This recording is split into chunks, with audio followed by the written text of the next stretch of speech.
నమస్తే, welcome to Leo news.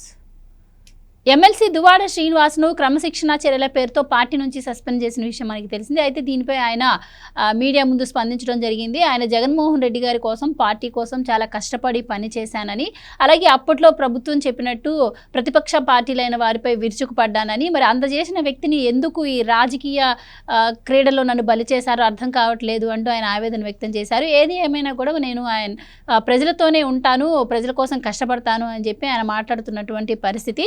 మరి గతంలో మనం చూసాము ఆయన పర్సనల్ లైఫ్ గురించి, అలాగే పొలిటికల్ లైఫ్లో కూడా ఆయన మాట్లాడిన మాటలు, ఆయన అంత జరుగుతున్నా కూడా సస్పెండ్ చేయనటువంటి పార్టీ ఇప్పుడు హఠాత్తుగా ఆయన పార్టీ నుంచి సస్పెండ్ చేయడాన్ని ఎలా చూడొచ్చు?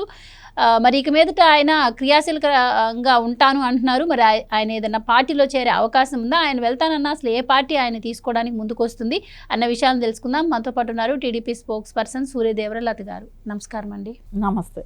ఈరోజు దువ్వాడ శ్రీనివాసరావు గారు స్పందించారండి. పార్టీ నుంచి సస్పెండ్ చేయడంతో అంటే పైకి ఎంత గాంభీర్యం చూపించినా కూడా ఆయన కొంచెం బాధపడుతున్నట్టే కనిపిస్తుంది. ఎందుకంటే జగన్మోహన్ రెడ్డి గారిని నమ్ముకొని ఆయన ఏ విధంగా అప్పట్లో ప్రతిపక్షాలను తిట్టారు అన్నది కూడా మనందరం చూసాము.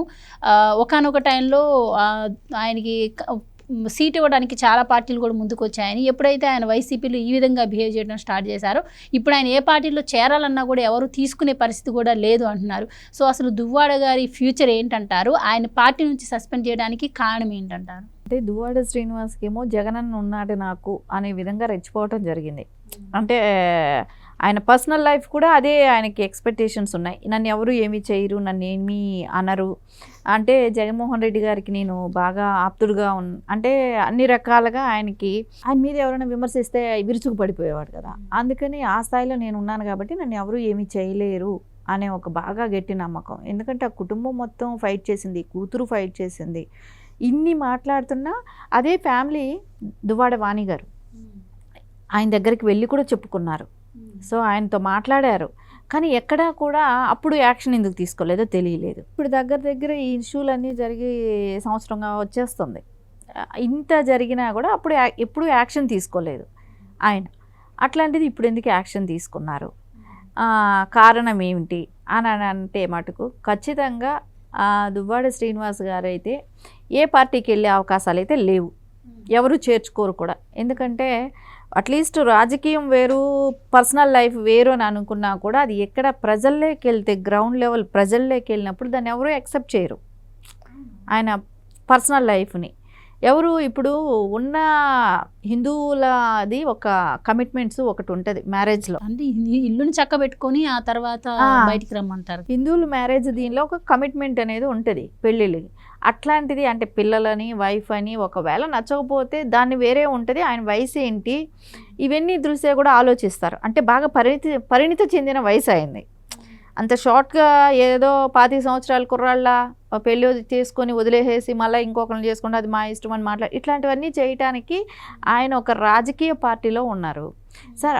ఆయన ఒక ఎమ్మెల్సీ, ఒక ప్రజాప్రతినిధిగా ఉన్నాడు. ఇన్ని ఆలోచించినప్పుడు ఆయన చేసింది కరెక్ట్ కాదు. కానీ ఇప్పుడు ఎందుకు జగన్మోహన్ రెడ్డికి తప్పుగా అనిపించింది అని అన్నప్పుడు ఖచ్చితంగా ఆయనకి ఈయన్ని ఎవరూ చేర్చుకోరు. ఎట్లాగో దువ్వాడ శ్రీనివాస్ గారిని ఏ పార్టీ కూడా ఆమోదించదు. ఒకటే ఆయనకు ఫుల్ క్లారిటీ ఉంది. సరే, ఆయనతో ఉన్న వాళ్ళు ఏమున్నారు కదా, అంటే ఆయనకంటూ ఒక క్యాడర్ ఉంది కదా.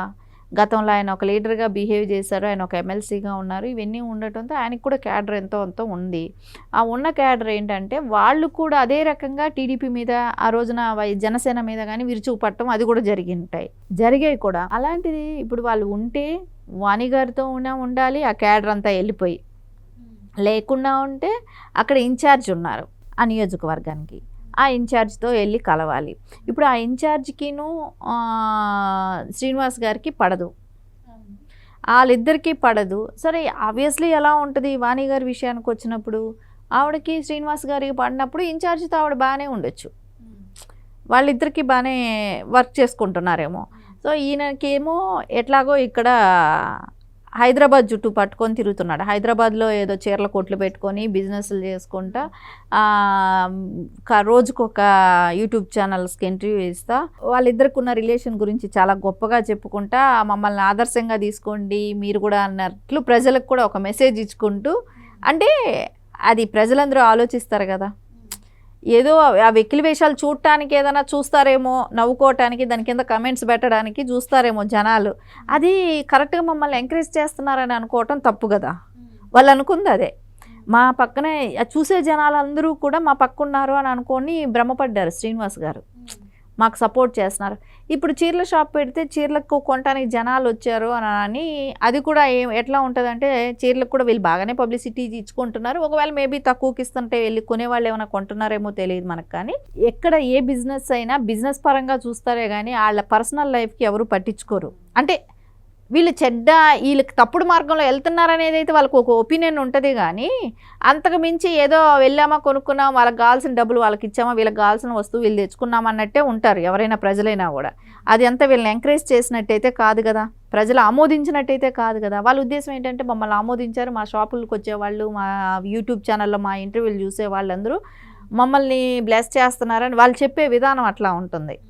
అదన్నీ కూడా కాదని అయితే తేలిపోయింది. ఇంకోటి అంటే ఇంకో అడుగు ముందుకేసి లోకేష్ గారిని కూడా పొగిడితే, అంటే ఇప్పుడు కూటమి ప్రభుత్వం ఉంది కాబట్టి దానికోసం లోకేష్ గారిని పొగట్టం అనేది చేద్దాము, అంటే మనకు బ్యాలెన్స్డ్గా ఉంటుంది. రేపు పొద్దున జగనన్న పంపించేస్తే మనకేమైనా ఇక్కడ బర్త్ ఖాళీ చూసుకోవచ్చు కదా అనే ఆలోచనలో ఉంది. తెలుగుదేశం పార్టీ కొంచెం విలువలతో కూడుకున్న పార్టీ. అన్ని పార్టీల్లాగా చేసినట్టు చేస్తారంటే అది కరెక్ట్ కాదు. ఎవరు అట్లాంటి నేచర్ని ఎవరు ఎంకరేజ్ చేయరు, అలాంటి బిహేవియర్ని ఎవరు టీడీపీలో ఎంకరేజ్ చేయరు. సో అందుకోసం ఇక్కడ ఫుల్గా నిల్లు. సో జగన్మోహన్ రెడ్డికి ఆ విషయం కూడా తెలుసు. ఇంకొకటి, ఆయన జగన్మోహన్ రెడ్డి ఓన్లీ ఆయన పర్సనల్ లైఫ్నే తీసుకున్నాడా అని అంటే అది కూడా కాదని అనిపిస్తుంది. ఎందుకంటే అంబటి రాంబాబు గారిని చూస్తే ఆయన ఎన్ని రకాల ఇవి చేశాడు అది ఓపెన్గా ప్రజలందరికీ తెలిసింది కదా. గోరింట్ల మాధవ్ గారు ఎట్లాంటి వీడియోలు బయట పెట్టారు అది అందరూ చూసిందే కదా. కానీ వాళ్ళందరినీ సస్పెండ్ చేయలేదే, ఒక దువ్వాడ శ్రీనివాస్ గారిని ఎందుకు చేశారు? అది ఖచ్చితంగా 1 year వాళ్ళ బిహేవియర్ అన్నీ చూశాడు. వార్నింగ్ ఇచ్చి ఉండొచ్చుగా, మేబీ వార్నింగ్ ఇస్తే తగ్గేవాళ్ళేమో. మీరు ఏమీ పట్టించుకోకుండా అక్కడ పరిస్థితి చూస్తే సంప్రదింపులు కూడా ఆయనతో జరిపినట్టు కానీ, అంటే ఆయన కూర్చోబెట్టి మాట్లాడటం కానీ, లేకపోతే ఆయనకి మీరు అన్నట్టు వార్నింగ్ ఇవ్వడం కానీ అవి కూడా జరిగినట్టు ఎక్కడా కనిపించట్లేదు. మీరు ఫస్ట్లోనే అంటే వాణి గారు ఎప్పుడు వెళ్ళైతే మీకు చెప్పుకున్నారో అప్పుడే ఆయన్ని నువ్వు కానీ ఇట్లాంటి బిహేవియర్ కానీ చేస్తే నేను పార్టీ నుంచి సస్పెండ్ చేస్తానంటే ఆ రోజే మానేసేవాడేమో, ఇంత ప్రొలాంగ్ అయ్యేది కాదేమో. ఈరోజు విచ్చలవిడితనానికి ఇట్లా కారణం అయ్యారు అని అంటే దానికి జగన్మోహన్ రెడ్డి నాకు అనిపిస్తుంది ఖచ్చితంగా అయితే యాక్షన్ తీసుకుంటే వాళ్ళందరి మీద కూడా తీసుకొని ఉండాలి. అది ఎక్కడ జరగల, వాళ్ళ మీద ఎక్కడ తీసుకోలేదు. సో ఓన్లీ దువ్వాడ శ్రీనివాస్ గారి మీద అంటే ఈయన ఎక్కడికి వెళ్ళినా ఉండదు, ఆయన ఎవ్వరూ చేర్చుకోరు ఒకటి. ఇంకోటి ఏ పార్టీ కూడా ఇట్లాంటిది అంగీకరించదు. ఇంకోటి ఏంటంటే ఆ క్యాడర్ కూడా, ఆయన క్యాడర్ కూడా ఇప్పుడు ఎవరైతే ఉన్నారో వాణి గారి పక్కకి వెళ్ళిపోతారు. సో మనకేం ప్రాబ్లం లేదు, మనం సేఫ్లోనే ఉన్నాం, ఈయన ఒకరిని పంపించేస్తే ఇప్పుడు నేను పార్టీలో క్రమశిక్షణ తీసుకుంటున్నాననేది బయటకి వెళ్తుంది. మరి అయితే ఈ దువ్వాడ శ్రీనివాసరావు గారి మీద తీసుకున్నటువంటి యాక్షన్ మరి పార్టీ క్రమశిక్షణ కోసం, పార్టీలో మీరన్నట్టు విలువలు పెంచుకోవడం కోసం తీసుకుంటే ఇంకెంతమందిని మరి సస్పెండ్ చేసే అవకాశం ఉంటుంది? ఆ లిస్టులోకి వస్తే పార్టీ మొత్తం కూడా ఖాళీ అయ్యే పరిస్థితి ఉంటుంది కదా. అలా అనుకుంటే రోజా అవ్వాలి, రోజా ఉంటుంది, అంబటి రాంబాబు ఉంటాడు, గోరింట్ల మాధవ్ ఉంటారు, ఇట్లా చాలామంది ఉన్నారు. సస్పెండ్ అవ్వాలనుకుంటే నోరు దురుస్తో నోటుకు వచ్చినట్టు మాట్లాడటం కానీ, ఇవన్నీ వాళ్ళు చేసిన అక్రమాలు కానీ ఇవన్నీ చూస్తే చాలామంది ఉన్నారు కదా లైన్ కట్టి. వాళ్ళందరినీ చేయగలుగుతారా? చేయరు. ఓన్లీ ఇక్కడ ఈయన విషయంలోనే జరిగింది అని అంటే ఆ ఫ్యామిలీలో ఇంకొక పర్సన్ ఉన్నారు. అంటే వాణి గారికి అక్కడ ఇంపార్టెంట్ దొరికింది. మీకు ఇప్పుడు అర్థమైంది కదా, వాణి ఈ క్యాడర్ ఎటు వెళ్ళదు, వాణి గారి పక్కకి వెళ్ళిపోతారు. సో అందుకోసం వాళ్ళకి దువ్వాడ శ్రీనివాస్ పోతే మనకేంటి, ఆయన ఏటో వెళ్ళిపోతే పోయాడు, ఆయన ఎవడు కూడా ఏ పార్టీ కూడా ఆదరించదు, ఏ పార్టీలోకి రానివ్వరు. సో ఆయన క్యాడర్ ఎట్టు వెళ్తారు? సో ఖచ్చితంగా వాణి గారి దగ్గరికి వచ్చేస్తారు. వాణి గారు ఎట్లా ఉన్నారు? సో అందుకని ఆయన వాళ్ళ పక్క ప్లాన్తోనే ప్రణాళికలతోనే వెళ్ళారు ఇక్కడ.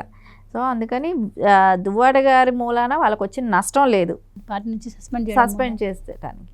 వాళ్ళు ఆయన వెళ్ళిపోతే ఏమో ఎవరు వెళ్తారు ఆయన వెనకాల అనే ఒక ఉద్దేశం. అంటే ఆయన ఏ పార్టీకి వెళ్తాడు? ఇప్పుడు జనసేనలో చేర్చుకునే అవకాశాలు లేదు, టీడీపీలో అసలు ఇట్లాంటి వాటిని ఎంకరేజ్ చేయరు, ఇంకే పార్టీలో చేర్చుకుంటారు? ఇంకా బీజేపీకి అట్లాంటి వాటికి వెళ్ళటానికి అయితే కూడా ఉండదు. సో అందుకని ఖచ్చితంగా ఆయన్ని అన్నీ తెలిసే సస్పెండ్ చేశారు. ఒక్కటి మనం అనుకుంటే ఆయన ఏదో తప్పు చేశాడని చెప్పి సస్పెండ్ చేశాడనే దానికి కూడా లేదు జగన్మోహన్ రెడ్డి గారు. అది మనకు క్లియర్గా కనపడుతుంది. అట్లాంటి వాళ్ళు చాలామంది ఉన్నారు వైసీపీలో. అలాంటి వాళ్ళందరినీ చేయనప్పుడు దువ్వాడ శ్రీనివాస్ గారిని, అందుకే ఆయన అంత ధైర్యం వచ్చినప్పుడు కూడా చేయకుండా ఇప్పుడు చేయడం కూడా, అందుకే ఆయన అంత ధైర్యంగా ఇన్ని సంవత్సరం రోజులు ఆయన ఇంకా తప్పు మీద తప్పు చేసుకుంటూనే పోయాడు కదా. మిగతా వాళ్ళకంతా జరగంది నాకే ఎందుకు జరుగుతుంది, నన్నే ఎందుకు ఇచ్చేస్తారనే ఒక ధైర్యం ఉంటుంది, ఆటోమేటిక్గా ఎవరికైనా ఉంటుంది. ఆ ధైర్యంతో ఆయన ఇప్పటి వరకు రెచ్చిపోయాడు. ఇప్పుడు చూస్తే అది ఖచ్చితంగా నిజమేనే అనిపిస్తుంది. కాకపోతే ఇంకోటి లోకేష్ గారిని పొగుడుతూ ఆయన్ని సీఎంగా చూడాలని అనేది ఖచ్చితంగా మేము టీడీపీ క్యాడర్ అందరం మేము గట్టిగా అదే పనిలోనే ఉన్నాం. లోకేష్ గారిని సీఎం చేయాలి, అది మేము చూడాలనే ఆశతో మేము అందరం ఉన్నాం. మీ ఆశ మేము నెరవేరుస్తాం, దువ్వాడ శ్రీనివాస్ గారి ఆశ. Thank you so much. నమస్తే. Please subscribe to Leo News for more videos.